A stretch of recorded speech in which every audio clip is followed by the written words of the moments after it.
So, actually, I've decided to make a second installment of whatever I want to call this series. Janus Hannes Tranus, whatever you... Jack, as we all prefer to call him, because we all know behind this facade, that's who he really is. Okay? Whatever his name is, Kevin. Kevin can say a litany of things, mostly regurgitated from radical feminists and traditional conservatives, about what he thinks, what he regards to be the motivations for my transition. But actually, point for point, they all apply to Janice more than they could apply to anybody within our circle. I would almost regret putting her on my dedications list if it were not for the fact that I don't think he's well.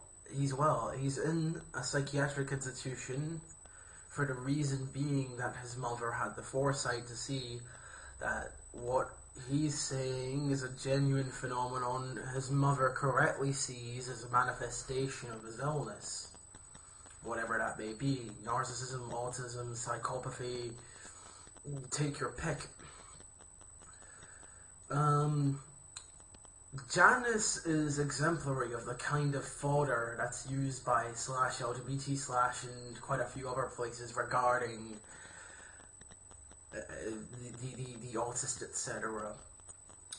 Stalkers like him are perfect for the promulgation of such a trope and such mimetic constructs, because he's an inveterate stalker.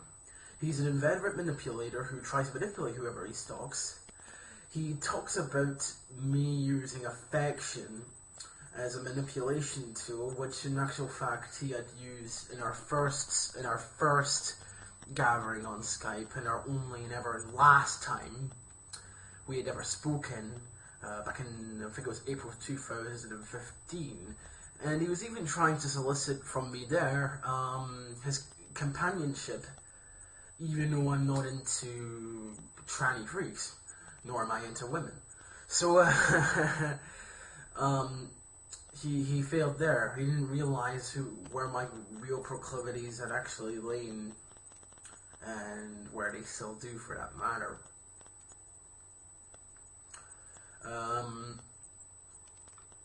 So, put this way, and I'm sick of saying put this way, Janice is actually a very dangerous individual. Jack, is a very dangerous individual. He has no concept of personal boundary. He thinks he can trample over those because that's what he's done with his mother and his siblings. I don't know how many he has. Which you can actually hear very clearly from the audio. God forbid what would have happened if we saw exactly how duplicitous Jack is on a daily basis. He's even now starting to steal my tropology. He's trying to... I think the only reason he keeps Sapphire on his contact list is to make sure he still has a connection with something that's not innate to him, so that he can copy more of his behaviors and signal more of the behaviors he borrows from Sapphire. Likewise, I'm afraid he's going to use my book as a tool for that very same purpose. I will decline his transaction if I find out. I will decline his transaction, and I'll make sure he can't read a thing. I'll make sure I don't even give a copy to anyone else other than my closest circle, with the potential for quite a lot of disputes over unsold goods. It's the right of the proprietor to refuse an order. Therefore, in the event where my book is being self-published, and I find unsavory individuals who are only looking at my work for manipulative and pseudo-analytical blackmailing purposes, I reserve the right to deny them their product and, of course, consequently refund their money, because I have the decency to do so. It's not a scam. I'm not writing 100 pages out of the deepest crevices of my heart just to steal your money. Given the price at which I want to set the book, I don't think it's a reasonable claim to make.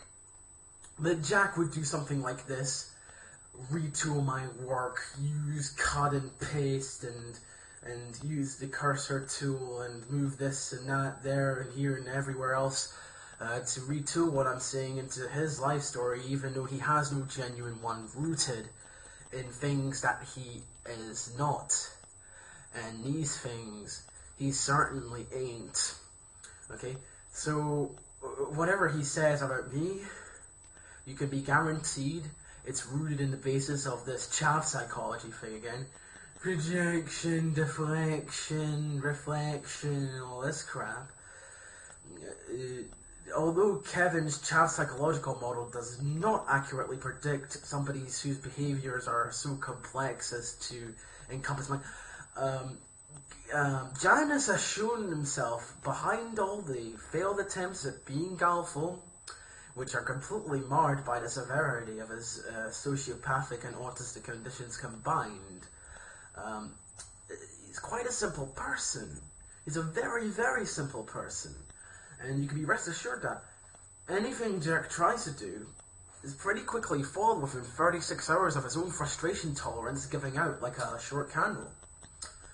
So that's all I wanted to say more on the matter. I may make blog posts later, I don't know yet.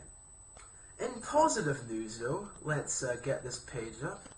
I might be getting a new keyboard depending on whether Negi can buy it for me or not. I'm hoping he can. It's cheap, it's a basic beginner's model, but it has the most number of voices for the price. And I've been getting into keyboard again. Actually, I've been learning how to play, so you'll see shitty pseudo-North Korean ditties coming out soon. I look forward to uploading those, even though there may be loads of bum notes at first, because I just have terrible coordination. Okay.